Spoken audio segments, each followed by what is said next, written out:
RTC సమ్మంటే KCR ముఖ్యమంత్రిగా ఉన్నప్పుడు 55 రోజుల పాటు సాగిన సమ్మె కళ్ల ముందు మెదులుతుంది.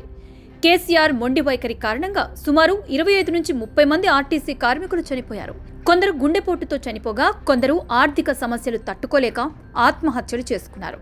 చివరికి ఆర్టీసీ కార్మికులే కాళ్ల బేరానికి దిగివస్తే అప్పుడు కేసీఆర్ వారికి ప్రగతి భవన్లో విందు భోజనం పెట్టి వారి చేత జేజేలు కొట్టించుకున్నారు. పాలాభిషేకాలు కూడా చేయించుకున్నారు. ఆ తర్వాత ఆర్టీసీలో యూనియన్లు, నాయకులు లేకుండా చేశారు.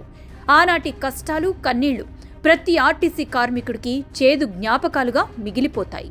ఈ నేపథ్యంలో తెలంగాణ ఆర్టీసీ కార్మికుల యాజమాన్యానికి సమ్మె నోటీస్ ఇచ్చారు.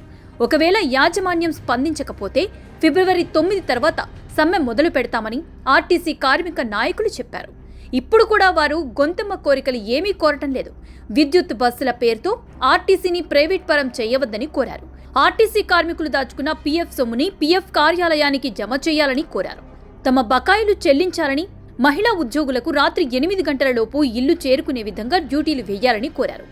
మహిళలకు ఉచిత బస్సు ప్రయాణ సౌకర్యం కల్పించినప్పటి నుంచి తమపై పని భారం పెరిగిపోయిందని, కొత్తగా ఉద్యోగులను భర్తీ చేసి తమకు రోజుకు 8 గంటల డ్యూటీకి పరిమితం చేయాలని కోరారు.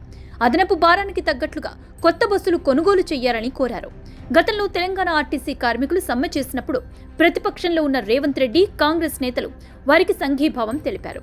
ఇప్పుడు రేవంత్ రెడ్డి ముఖ్యమంత్రిగా ఉన్నారు కనుక వారి సమస్యలను సానుభూతితో అర్థం చేసుకుని పరిష్కరిస్తారో లేదో రాబోయే రోజుల్లో తెలుస్తుంది.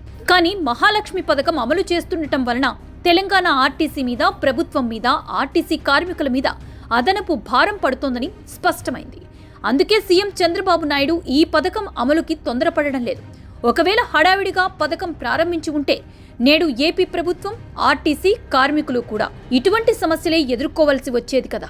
కనుక ఈ పథకం అమలు చేయడం లేదనే విమర్శల కంటే ఏపీఎస్ఆర్టీసీని, దానిలో కార్మికులను కాపాడుకోవడమే మంచిది కదా.